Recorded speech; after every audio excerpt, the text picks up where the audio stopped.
कस्तूरी तिलकम ललाटपटले वक्षस्थले कौस्तुभम नासाग्रे नवमुक्तिकं करतले वेणुं करे कंगणं सर्वांगे हरिचंदनं सुललितं कंठे च मुक्तावलिं गोपास्त्री परविष्टितौ विजयते गोपालचूड़ामणि कृष्णाय वासुदेवाय हरहे परमात्मने प्रणता क्लेशनाशाय गोविंदाय नमो नमः।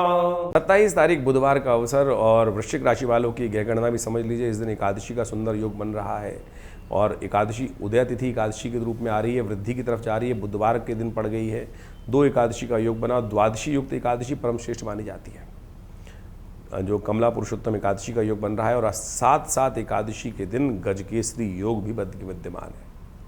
यह आपकी राशि के दृष्टिकोण से ध्यान रखना, थोड़ा सा द्वंद्वात्मक स्थिति है, ऐसी हाँ ना दोनों की स्थिति बनी हुई है।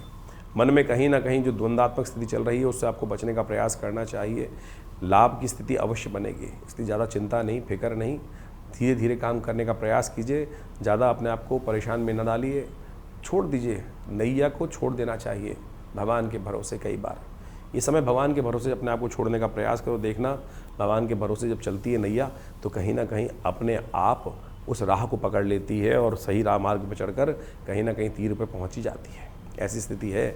बुधवार का अवसर है, भगवान विष्णु का सुंदर स्तवन करें, पूजन करें, गणेश जी का आशीर्वाद लें, कल्याण होगा। व्रत जरूर करिएगा, इस दिन एकादशी है। व्रत कर कर आप हमेशा अपने भाग्य के कष्टों को दूर करने के योग बना सकते हैं। 28 तारीख गुरुवार का अवसर, द्वादशी तिथि विद्यमान है, प्रदोष का योग लेकर आई है। गुरु प्रदोष का सुंदर योग बन रहा है इस दिन और ग्रह नक्षत्रों के दृष्टिकोण से देखा जाए तो थोड़ा पेनल्टी का, जुर्माने का योग भी बन रहा है। इसलिए न्याय युक्त कार्य करने का प्रयास करें, जल्दबाजी ना करें, धीरे धीरे कार्यों को तरफ अवश्य शुभ योग बनते दिखाई देंगे। इस दिन प्रदोष का दिन है तो कोशिश ये करें भगवान शंकर की भी उपासना करने का प्रयास करें, समस्त दोषों को हरने का योग बनेगा। 29 तारीख शुक्रवार का अवसर, त्रयोदशी तिथि विद्यमान है और बुध इस दिन परिवर्तन की तरफ जा रहे हैं और ये बुध का परिवर्तन आपकी राशि में आपके लिए एक नया आपके कैरेक्टर में रास्ता दिखाएगा, कहीं ना कहीं परिवर्तन का रास्ता देगा। कहीं ना कहीं खोए हुए सम्मान को और बहुत सारी चीज़ों को प्राप्त करने का सुगम मार्ग आने वाले समय में ग्रह आपके लिए बनाते दिखाई दे रहे हैं। इस वक्त 3 ग्रह शुक्र, बुध, बृहस्पति अपनी तिगड़ी लगाकर आपके बंधन वाले भाव में बैठ गए हैं जाकर। ये बंधन वाला भाव कहीं ना कहीं थोड़ा सा आपको नया कुछ जानने की तरफ, नया कुछ समझने की तरफ रास्ता बनाता दिखाई देगा। शुक्रवार का अवसर है, गौ पूजन करें, कल्याण होगा। 30 तारीख शनिवार का अवसर है, चतुर्दशी तिथि विद्यमान है और आपकी राशि में ही आपके चंद्रमा प्रधारने के योग बना रहे हैं। नया विचार देंगे, कहीं ना कहीं डूबती नैया को सहारा देने का रास्ता आपको अवश्य प्राप्त होगा। ऐसे ग्रह परिवर्तन की तरफ जाते दिखाई दे रहे हैं और इस परिवर्तन का लाभ भी आपको मिलने के योग अवश्य बनेंगे। इस दिन सत्यव्रत है, क्योंकि अगले दिन जो उदय तिथि है शाम के समय नहीं रहेगी तो सत्यव्रत करने का सुंदर योग है और इस कलिकाल में भगवान सत्यनारायण का व्रत कर कर बहुत सारे अनिष्टों को दूर करने का सुगम स्कंद महात्मा जो पुराण के अंदर महात्मा लिखा है उसके द्वारा हमको मिल जाता है। तो इसलिए इस कथा को सही से समझें, महात्मा को पढ़ें, टेस्टिमनीज जो लोगों ने लिखी है कि ना करने से क्या होता है, करने से क्या होता है और भूल चूक में माफ़ करने से, परमात्मा के समय के समक्ष उपस्थित होकर प्रार्थना कर लेने से अनिष्टों को दूर करने के लिए भगवान तत्काल रास्ता बना देते हैं। भगवान ऐसे नहीं कि रूठ के एक बार बैठ गए तो बैठ गए, नहीं, भगवान नहीं रूठते हैं, हम रूठ जाते हैं। हम ठीक हो जाएंगे तो रास्ता बन जाएगा। 31 तारीख रविवार का अवसर, पूर्णिमा तिथि विद्यमान है और ग्रह नक्षत्रों के दृष्टिकोण से मन को बल देने की ज़रूरत है। इस वक्त थोड़ा मन को बल देकर कार्य करोगे, सहारा देने का प्रयास करोगे और वो बल कोई बाहर से नहीं, आपके स्वयं के अंदर जागने से मिलेगा। ग्रह नक्षत्रों में योग जो चल रहा है वो कहीं ना कहीं जो आपके बुध इत्यादि, बृहस्पति इत्यादि के शुभ योग के कारण से कहीं ना कहीं बल मिल रहा है। उस बल को लेकर चलने का प्रयास करें। सूर्य को शांत करने का अवश्य प्रयास करना चाहिए। रविवार का दिन है, गायत्री का जप करें और पितरों के निमित्त तर्पण इत्यादि करें। कहा जाता है कि अधिक मास के अंदर जो पूर्णिमा पड़ती है वो पितरों के आशीर्वाद को प्राप्त करते हैं। तो जिनके पूर्वज पितृ इत्यादि उनकी तर्पण इत्यादि ढंग से नहीं हुआ है तो इस दिन कम से कम अवश्य वर्ष में एक दिन तो कम से कम कर लेना चाहिए। तो देखिए उससे आपके ऋण से निवृत्ति का योग बन जाएगा, कष्ट दूर करने का योग बन जाएगा। पुरुषोत्तम मास की जो पूर्णिमा आती है, ये जेठ की जो पूर्णिमा है पुरुषोत्तम मास की पूर्णिमा है जो 31 तारीख को पड़ रही है। इस समय में एक कार्य विशेष करना चाहिए। कहा जाता है पुरुषोत्तम मास अपने पितरों की तर्पण के लिए, पुत्रों के ऋण से निवृत्त होने के लिए सबसे श्रेष्ठ माना जाता है। वैसे तो कहा जाता है पूरे के पूरे 30 दिन तक अवश्य अपने पितरों के निमित्त तर्पण इत्यादि करना चाहिए, यज्ञ इत्यादि करना चाहिए, क्योंकि ये काल जो है यज्ञ के लिए, कथा के लिए, तर्पण के लिए ही, पितरों के निमित्त कर्म करने के लिए सबसे श्रेष्ठ माना गया है। तो इस समय में हो सके तो जितना तीर्थाटन करें, हो सके तो जितना अपने पितरों के निमित्त तर्पण इत्यादि करें। तो ये पूर्णिमा के दिन अवश्य ब्राह्मण भोजन कराएं, गऊ के निमित्त ग्रास निकालें। ये समस्त कार्य जो हो सकते हैं वो अवश्य गायत्री का कम से कम 108 बार जप कर लीजिए, और हो सके तो गऊ ग्रास अवश्य निकालने का प्रयास कीजिए। यदि आप कहीं विदेश में रहते हैं, बहुत सारी ऐसी जगहों शहरों में रहते हैं, आपके पास व्यवस्था नहीं है, तो विवेकानंद योगाश्रम में इन समस्त कार्यों के लिए पूर्ण व्यवस्था है। आप अपने पितरों के निमित्त अब कैसे लगाएं कि पितृ, कई बार समझता है लोगों को क्या होता है कि कई बार ये कष्ट हो जाता है कि हम जान नहीं पा रहे हमारे पितृ तृप्त हैं कि नहीं है।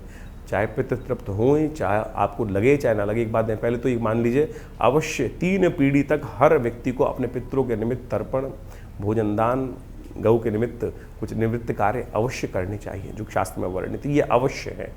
यदि बार बार कोई पितृ आपके सपनों में आ रहे हैं, कोई मित्रगण आपका जो चला गया है, कोई रिलेटिव है, बार बार सपनों में आपको दिखाई देता है, उसकी याद बार बार आती है, तो कहीं ना कहीं वो अपेक्षा कर रहा है कि हमारे लिए हो सकता है परिवार में, उनके घर में, किसी के लिए भी कर सकते हैं आप। जरूरी नहीं कि अपने पितरों के निमित्त अपने परिवार के लोगों के लिए ही तर्पण करना चाहिए। मित्र इत्यादि दूर का कोई संबंधी है, हम ऋषियों के लिए तर्पण करते हैं कि नहीं करते, हम विभिन्न देवताओं के लिए तर्पण करते हैं। तो मित्र इत्यादि, रिश्तेदार इत्यादि सबके लिए आप कुछ ना कुछ कर सकते हैं। जली तो छोड़ना है, ये अवश्य छोड़ने का प्रयास कीजिए। और यदि आपका काम, घर में शादी नहीं हो पा रही है, बहुत बार ऐसे कष्ट हो जाते हैं कि सब कुछ ठीक होते हुए, धन संपदा होते हुए भी घर में बच्चों की शादी नहीं हो पा रही है, पूरी मेहनत करते हुए भी कहीं ना कहीं ऐसा होता है कि कहीं ना कहीं इंडस्ट्री में, व्यवसाय में दिक्कत आ रखी है, सब कुछ बढ़िया होते हुए भी, सेवा करते हुए भी आपको क्रेडिट नहीं मिल रहा है।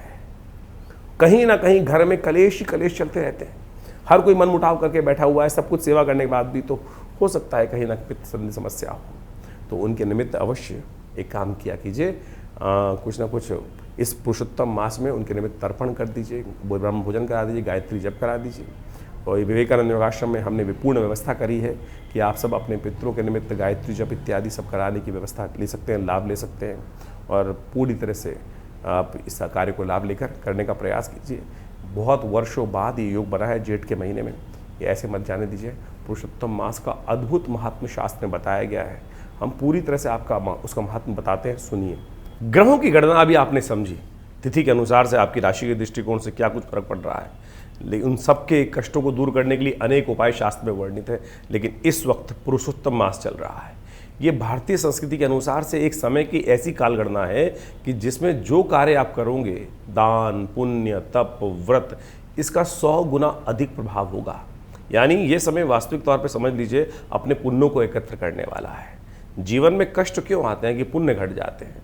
जीवन में यदि हमारे पुण्य अधिक मात्रा में हो तो समय कैसा भी खराब चल रहा हो हमें उसका पता ही नहीं चलता। ये ऐसे प्रत्यक्ष रूप से ज्योतिष गणनाओं के अनुसार से कहा गया है। और पुरुषोत्तम मास तो वो मास है जिसमें आध्यात्मिक उन्नति, पुण्य को अर्जन करने के लिए जो भी कर्म किए जाते हैं उसका एक दुर्लभ अवसर माना गया है। और सरल विधि, बड़ी सरल विधि से भगवान कृष्ण की केवल उपासना कर ओम नमो भगवते वासुदेवाय, इस मंत्र का केवल जप करके ही आप अपने पुण्यों को अद्भुत रूप से बढ़ाने का अद्भुत कार्य कर सकते हैं।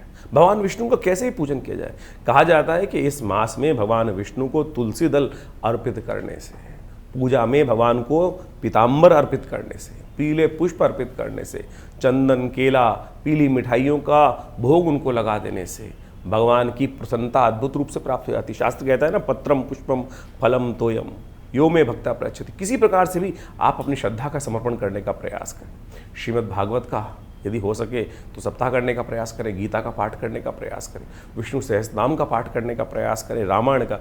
ये वास्तविक तौर पे अपने पुण्यों को बढ़ाने के लिए। देखिए एक बात समझ लीजिए, आए थे हरि भजन को ओटन लगे कपास।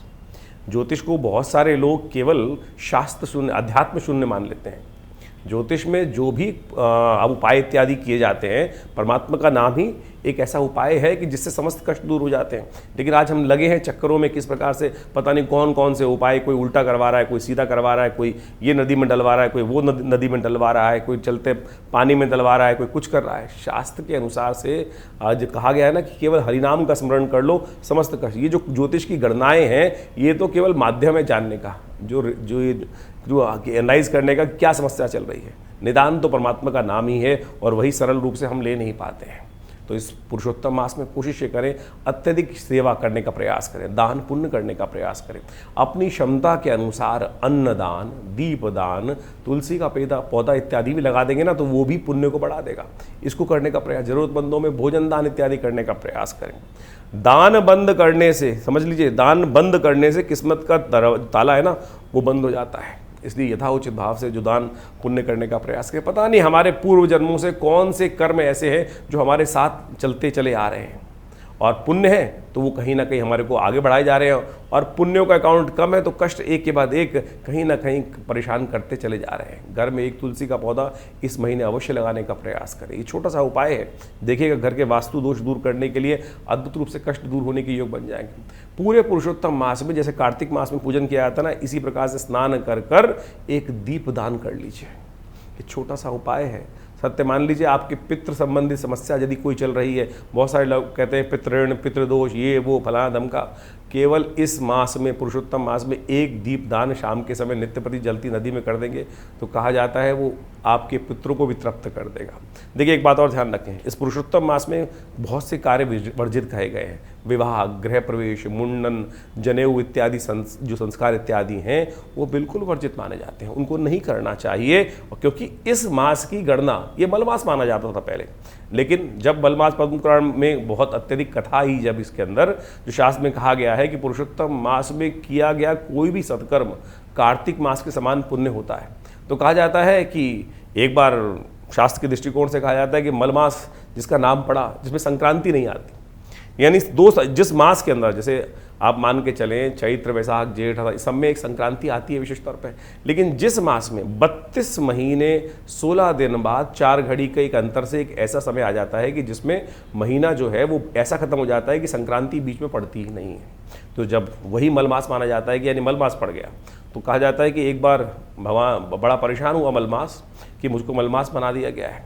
तो भगवान कृष्ण के समक्ष, भगवान विष्णु के समक्ष पहुँचे मलमास कि महाराज इस पूरे संसार में मुझे परित्यक्त कर दिया गया है, मुझे मल के रूप में जाना जाता है, अधिक मास के रूप में जाना जाता है।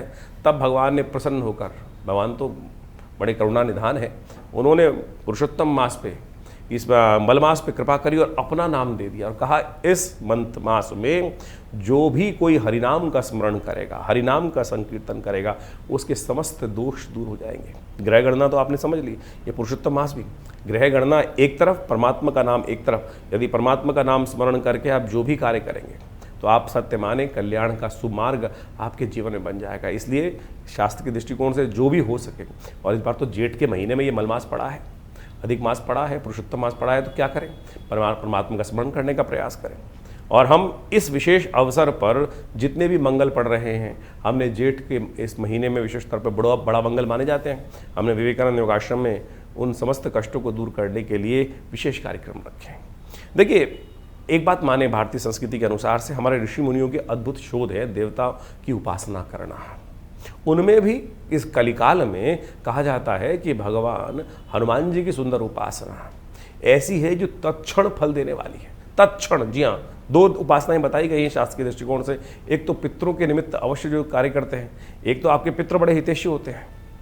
और ऐसा मत मान लीजिए, बहुत सारे लोग तथाकथित तौर पे ऐसा समझ लेते हैं कि पितृ किसी की मृत्यु हो गई तो वो समय खत्म, उसको कुछ कार्य नहीं है। अरे कहीं नहीं जाते, 3 पीढ़ी तक वो आपके पास ही रहते हैं, सब कार्य देखते हैं, अपेक्षा करते हैं कि ये कोई हमारे लिए करते हैं कि नहीं करते कार्य। और सत्य माने ऐसी एक नहीं अद्भुत घटनाएं हैं जिसके माध्यम से ऐसा पता चलता है कि पितरों ने उन व्यक्ति के जीवन को तार दिया, कष्ट समस्त हर लिए। यहाँ तक कि भारतीय शोध विज्ञान के जो ऋषि गण हुए हैं उन्होंने ही इसके बारे में नहीं लिखा है, बाहर के राइटर्स ने, एनी बेसन ने, डब्ल्यू लेड बीटर ने ऐसी पुस्तकें लिखी हैं जिसके माध्यम से आपको समझ में आना चाहिए कि वो पिता जो दिव्य आत्माएं हैं, दिवंगत आत्माएं हैं, वो अद्भुत रूप से कष्टों को दूर करने के लिए आती हैं। एक इनविजिबल हेल्पर नाम से किताब लिखी। हमारे आश्रम से किताब छपी है जिसका नाम है प्रेतात्माओं से मिली है। ऐसी अद्भुत रहस्य की बातें हम लोगों ने उसमें लिखी हैं, शोध की बातें लिखी हैं कि कैसे वो दिवंगत आत्माएं आती हैं और हमारे के जीवन में बहुत सारे कष्ट दूर करके चली जाती हैं। एक व्यक्ति हमारे आश्रम पे आए, बहुत वर्ष पुरानी बात है, मैं बहुत छोटा था, पिताजी के साथ में बैठा हुआ था। फरीदाबाद से एक व्यक्ति आया और उसने पिताजी के समक्ष अपनी बात रखी कि महाराज मुझे ऐसे ऐसे मेरे भाई, जिसकी बड़े भाई की मृत्यु हो गई थी, और वो सपने में आकर कुछ भाव बता के गया है। पिताजी ने कहा पूरी बात बताओ क्या हुआ। महाराज मैं ऐसे सो रहा था एक दिन, और सोते हुए क्या हुआ कि मुझे ऐसा लगा कि भाई आवाज़ दे रहा है, उठ जल्दी उठ भाई। उसकी भाई की मृत्यु हो गई थी और आवाज़ आई उसको भाई की, भाई उठ जल्दी उठ, घर में चोर आए हुए। वो खट से उठा और उसने देखा, इसे उठ के, पुराने ज़माने की बात है, करीब 30-35 साल पुरानी बात बता रहे हैं आपको हम, और खटपट हुई होगी। तो क्या हुआ कि वो जो बाहर थी भैंस इत्यादि बंधी हुई थी, उसको खुली भैंस मिल गई, और जैसी खटपट हुई होगी, उठा होगा, तो वो चोर भाग गया। यानी भैंस जो उसको चुरा के ले जा रहे थे जो लोग, वो छोड़कर भाग गए। उसको कुछ दिन बाद फिर वही सोते हुए आभास हुआ कि भाई की आवाज़ आ रही है कि भाई चिंता मत कर। उस बड़े भाई की एक बेटी थी जिस शादी योग्य थी, और छोटा भाई बड़ा परेशान था कि अब पैसे है नहीं इतने, शादी कैसे करूँगा। और उसने पिताजी को आगे बताया कि ऐसे ऐसे आभास हुआ है कि बड़े भाई ने मुझे कहा है सपने में आकर कि ये काम कर ले, इस काम में बहुत फ़ायदा होने वाला है, तो आगे जाकर इस काम में कर ले, और जो पैसे आए उसको शादी में लगा दियो। वो पूछ रहे आया पिताजी से हमारे कि भाई ऐसा काम, मुझे ऐसा आभास हुआ है, इसको करना चाहिए नहीं करना हो चाहिए। पिताजी ने पूरा गणनाएं देख के कहा अगर पित्र आपके आए हैं और आपके समक्ष इस बात का सानिध्य कर रहे हैं तो आपको ये कार्य अवश्य करना चाहिए। सत्य मानिए उसने वो कार्य किया। अब हम यहाँ वो बताना नहीं चाहते कौन सा कार्य वो करता था, लेकिन सत्य माने उससे उसको लाभ हुआ। तो आपके पितृ आपके सबसे बड़े हितैषी हैं, उनके निमित्त ये कार्य हमको अवश्य करना चाहिए।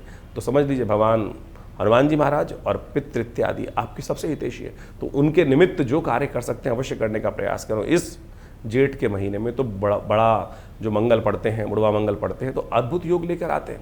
हमने उसके लिए विशेष तौर पे कार्यक्रम बनाए भी हैं, बहुत सारे यज्ञ इत्यादि चलते हैं। पितरों के निमित्त भी इस जो अधिक मास है, पुरुषोत्तम मास है, इसमें हमें गायत्री जप, ओम नमो भगवते वासुदेवाय, इसको अवश्य करने का प्रयास करना चाहिए। सत्य माने अगर आपका ये ऋण निवृत्त, पितृदोष नाम की कोई चीज़ नहीं होती है, पितृ ऋण जरूर होते हैं, और पितृ ऋण से यदि हमारे जीवन में निवृत्ति हो जाए तो सत्य माने आधा भार कट जाता है। और साथ साथ हनुमान जी का स्तवन यदि हम कर लें तो आपके बहुत सारे कष्टों को दूर करने का सुंदर सुयोग बन सकता है। तो इस जो करीब करीब 2.5 साल बाद ये पुरुषोत्तम मास आया है, साथ में जेठ के महीने में आया, वर्षों बाद ऐसा योग बना है, तो इसको जाने मत दीजिए। जितना हो सकता है पुण्य कार्य करने का प्रयास करें। सत्य मानिए आगे आने वाली ग्रह गणना जो दिखाई दे रही है इस वक्त, बृहस्पति और शुक्र का जिस प्रकार का योग बना हुआ है, वो कहीं ना कहीं आप हर व्यक्ति के मन में द्वंद्व उत्पन्न करता दिखाई दे रहा है। और इस वक्त स्थितियां ऐसी हैं कि मनोमस्तिष्क 2 बार भागों में बटे हुए हैं, और अभी 1 तारीख के बाद से तो बृहस्पति महाराज उच्च के होने जा रहे हैं, महत्वपूर्ण परिवर्तन लाने का योग बना रहे हैं। ग्रह अपना शुभ और अशुभ फल बनाते हैं, योग बनाते हैं। लाभ और हानि उनको होती है जिनके पुण्य कम ज़्यादा होते हैं। तो इसलिए अपने यथाउचित भाव से पुण्यों को बढ़ाने का प्रयास करें। यदि ग्रह थोड़े हल्के भी होंगे ना, तब भी वो समय आपको पार करके ले जाएगा। और ग्रह बहुत अच्छे चल रहे हो और किसी व्यक्ति के पास पुण्य ही ना हो तो फिर क्या मिलेगा उसको। तो इसलिए ये न कि न प्रकारेण संसार में अपने पुण्यों को हमें बढ़ाने का प्रयास करना चाहिए।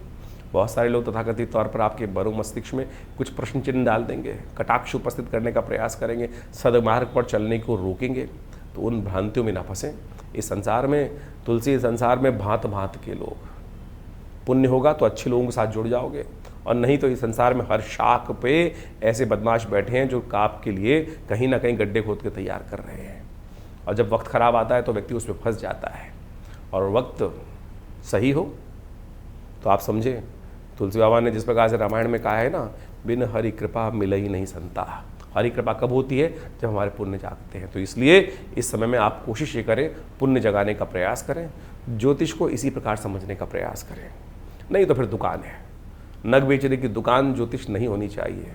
मंत्र जप आप स्वयं करें। हम समस्त चीज़ें आपके समक्ष बड़े खुलकर बताने का प्रयास करते हैं, शास्त्र विधि के अनुसार से बताने का प्रयास करते हैं। इस ज्योतिष को पौराणिक मत के अनुसार से ही समझें। समस्त ज्योतिष के निदान, पंचांग, ये सब जितनी भी चीज़ें हैं वो पुराणों के साथ, अध्यात्म के साथ, भारतीय वेद विज्ञान के साथ जुड़ी हुई हैं। तो इसी प्रकार से वो समझने का प्रयास करें। आज हर दूसरा आदमी ज्योतिष के साथ जुड़कर अनेक अनेक प्रकार से अपने अपने कहीं बहुत सारी कितने उपाय कोई करा रहा है। कोई वास्तु ठीक कराने में लगा हुआ है, कोई कुछ ठीक कराने में लगा हुआ है। हम वास्तु की बात भी इस बात करना हम चाहते हैं, इस बारे में बताना चाहते हैं कि लोग आज आते हैं और 5-5 लाख, 2-2 लाख, 4-4 लाख की चीज़ों को बताकर और पता नहीं कैसे कैसे वास्तु को ठीक करने का प्रयास करते हैं। भारतीय संस्कृति में गृह प्रवेश जब करते हैं तो सबसे पूजन जब करते हैं, सबसे गृह आरंभ करते हैं तो सबसे पहले वास्तु शांति कर दी जाती है। वास्तु शांति हो गई और उसके बाद फिर वास्तु दोष कैसे रह सकता है? अगर किसी विद्वान ब्राह्मण ने, पंडित जी ने आपके घर में वास्तु गृह आरंभ करते वक्त वास्तु शांति करा दी और उसके बाद आपने गृह प्रवेश के टाइम पर भी वास्तु को स्थिर कर लिया, फिर कैसे आपके जीवन में, आपके घर में कोई इस प्रकार के दोष हो सकते हैं? इसलिए इन भ्रांतियों से हटें। और बहुत सारे लोग 3 पैर के मेंढक, 4 पैर के मेंढक और पता नहीं क्या क्या कौन कौन सी चीज़ें घर में लगा के ला देते हैं। हमने तो ऐसा देखा है कि बहुत सारे, जो इतना बड़ा आदमी उतना ज़्यादा लोगों को उसको बनाने के लिए बहुत सारे जो हैं शातिर लोग कहीं ना कहीं घूमते रहते हैं। एक व्यक्ति मेरे आश्रम पे आए बहुत साल पहले, मुझे याद है, मैंने बोला क्या करते हो? ये हवन में आए थे, रविवार के सुबह हवन में। बोले जब हम वास्तु दोष ठीक करते हैं लोगों का। मैंने क्या करते हो? कुछ वीडियो दिखाए उन्होंने, पता नहीं छत पे जाकर कौन सा एंटीना लगा रहे थे, कोई कुछ और लगा रहा था, कोई कुछ और लगा रहा था, लोहे की किस किस प्रकार की चीज़ें। ये सब की सब चीज़ें जो हैं आपको कहीं ना कहीं भ्रांति में डालती हैं ज्योतिष के दृष्टिकोण से। तो वास्तु शांति करनी है तो गृह आरंभ के टाइम पे ठीक कर लो, घर में वास्तु पूजा करा लो, आपके ग्रह अपने आप ठीक होंगे। कभी कभी अपने घर में पूजा पाठ, यज्ञ इत्यादि करवाया कीजिए। नवग्रह शांति अपने जन्मदिन पे करा लो।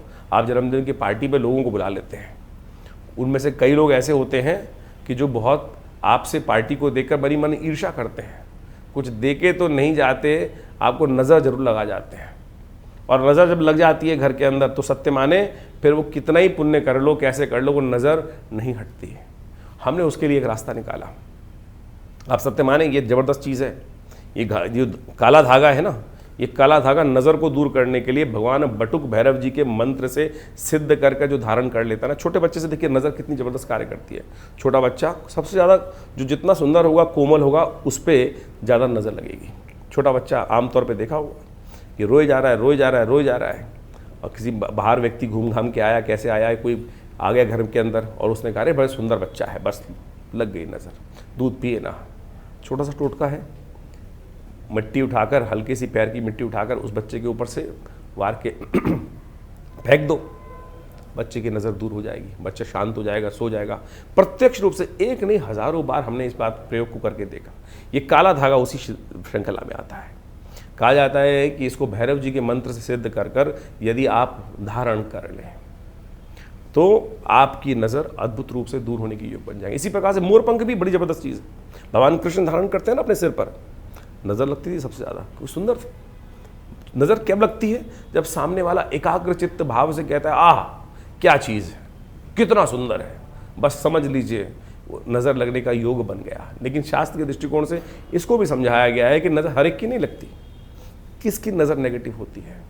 जिसने गलत प्रकार का भोजन किया हो, किसी भी प्रकार से गलत प्रकार का भोजन इत्यादि करने वाले व्यक्ति के साथ में बहुत सारी चीज़ें हैं, उस संबंध में यहाँ पर बताना ठीक नहीं रहेगा। शास्त्र के दृष्टिकोण से उन सब बातों को बताया गया है। वैसे एक बात मान लीजिए, किसी व्यक्ति ने कभी विष्ठा खाई हो, बाल्यकाल में बहुत सारे बच्चे गलती से विष्ठा खा लेते हैं, मलमूत्र अपना ही खा लिया। कहा जाता है शास्त्र के दृष्टिकोण से जिस व्यक्ति ने की नज़र किसकी खराब लगती है, किसी व्यक्ति ने बाल्यकाल में अपनी विष्ठा खा ली हो तो उस व्यक्ति की नज़र हमेशा लगेगी। इस बात का ध्यान रखना शास्त्र के दृष्टिकोण से। ये शास्त्र में, जो तंत्र शास्त्र के अंदर अनेक इस प्रकार की बातें बताई गई हैं और एक्सपीरियंस के द्वारा इस बात को ठीक किया जा सकता है कि कैसे हम पत्थर मारने वाले को नहीं रोक सकते हैं हम, लेकिन अपनी रक्षा कवच बना सकते हैं। तो एक काला धागा ही एक छोटी सी चीज़ है जिसको आप बांध लेंगे तो सत्य माने आपकी नज़र जो है वो नहीं लगेगी। तो इस प्रकार से बहुत छोटी छोटी चीज़ें हमने शास्त्र के दृष्टिकोण से बताई हैं, तो आप उन सब को समझें, करें, कृपा प्राप्त होगी। भगवान की कृपा से आपकी हमेशा रक्षा होगी। और विवेकानंद योगाश्रम में तो हमने बहुत सारे मंत्रों पर शोध किया, मंत्र विज्ञान के द्वारा बहुत सारे कार्य किए। नित्य प्रति 8 घंटे करीब यज्ञ होता है आश्रम पर, और आप सब लोग विभिन्न कार्यक्रमों में उस यज्ञ में आके बैठ सकते हैं। और इस पुरुषोत्तम मास में हम पितृ शांति के निमित्त पूरे 1 महीने तक पितरों से निवृत्ति, जो कष्ट पितृऋण से निवृत्ति के लिए गायत्री का एक विशेष यज्ञ रख रहे हैं।